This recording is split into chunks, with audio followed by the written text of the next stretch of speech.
Тотар қаны тезірек оға, қойнап шығуы да бар. Балет дүниясы үшуші тотарының туған күнін белгілеп өтерге жиына. Сөз кім турында барғанын барығызда оңлағансыздар. Легендар балетмейстер Рудольф Нуриев тарихыбызның ең яқты йылдызларының бірсі. Оның хөрмәтіне Мәскәүдә Нуриев сезоннары проекты старт ала. Қоланың тотар мәдәният үзәгендә легендар милләттәшебезнең талантын, иҗатын яратучылар җыелды. Әлеге очрашудан безнең видео язма. Казан һәм Мәскәү кирмәннәре арасында гаҗәеп Венеция сузылуын әле кайда очратырга мөмкин? Мөгаен бары тик татар мәдәнияты үзәгендә генәдер.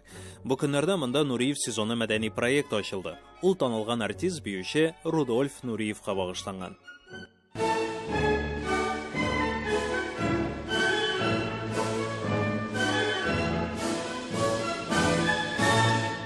Бу 1981 елда Венеция карнавал мәхәббәт фильмын төшергәндә теркәлеп калган фотографияләр. Рудольф Нуриев монда баш рольне уйный. Бу аның кинодагы соңгы роле була.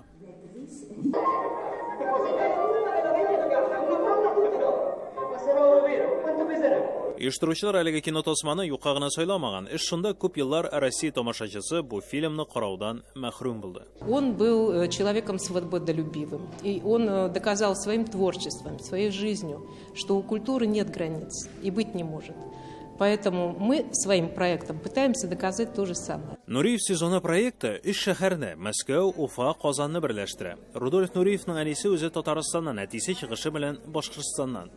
Дөнья күләм танылган артист бер кайчан да үз тамырларын онытмаган. Аның бездә татар каны тизрәк ага һәм ул һәр вакыт кайнап торырга әзер дигән сүзләре Нуриевның бөтен дөньяга үзен татар дип шан кагуы дип кабул ителә.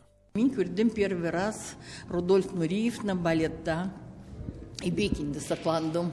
Анан выступлениесына бекинде шундай миңа инде иде, что ул шундай воздушный, белмим ничек татарча әйтергә, что ул воздушный иде. Безумно матур иде, шундай талантливый. А мен инде шундай гордость менән анда утырдым, аны багып, что ул тоже татар. Рудольф Нуриев тамашачы мәхәббәтен Европада да, Америкада да яулады. Лиза Сатирис ул елларда Нуриев янәшәсендә булган. Рудольфны дуслары Руди дип атап йөрткән. Ул Нуриевның ватанын күрер өчен Италиядан Мәскәүгә килгән. Сынчы, рәссам, зәркән остасы еш кына Рудольфны модель сыйфатында үзенә чакыра торган булган.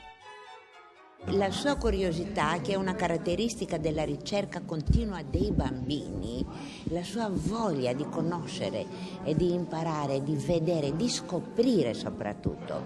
Finivano i spettacoli, a New York andavamo a vedere altri spettacoli underground. Нуриев сезоны мәдәни проекты ул биюче белән бәйле иҗат кичәләре дә, тамашалар, перформанслар, уникаль фотоэкспозицияләр. Чарада теләгән һәркем катнаша ала. Проект әле 27 мартка кадәр дәвам итә. Ойза Шаймарданов, Дина Гызалиева, Татарлар, Мәскәү.